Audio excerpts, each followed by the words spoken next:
And along with some great concern from the actual board to which he belongs, he invited us out. And we went, and we did a great show. Clint was completely transparent, showed us everything, the good, the bad, and some of it really was kind of ugly.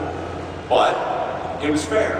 And, you know, he's got his chickens, I don't know, 4 or 5 stacked high. You know how the cages work. But he's got these sloped roofs. So when the chickens poop, you know, the poop falls down on the next roof, and then the next roof, so the chickens don't poop on each other. That's good. But the poop piles up underneath the operation. And so toward the end of the day, I said, you know, Clint, I'd like to clean up the chicken poop. It's part of the show. We deal with feces from every species, and, you know, chickens do. So let's do that. He's like, oh, okay. You know, you're right. I invited you here. I'm going to show you the whole thing. So I jumped in a bobcat, you know, skid steer. I don't really know what I'm doing on a skid steer, but that's okay. People toss me the keys to virtually anything. And I started to shovel out the bottom of his operation. And we got all the poop out. Quick little scene, no big deal.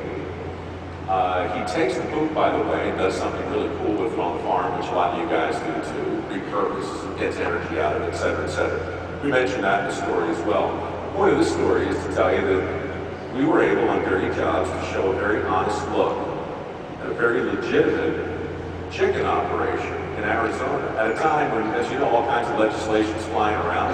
It was a brave thing that Clint did, and I'm grateful for him doing that. And after the program aired, I got a letter. This letter was from somebody who was concerned that my skill on the skid steer, how to say this, was diametrically opposed to the task at hand. And the way that I was operating it was perilously close to hitting what appeared to possibly be a supporting beam, thereby endangering the health and safety of all concerned.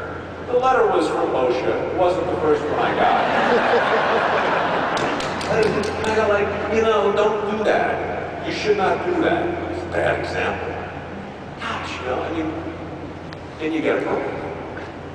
So, Clint and I have a few laughs about this. He winds up introducing me to Chad, who I mentioned, who's here today.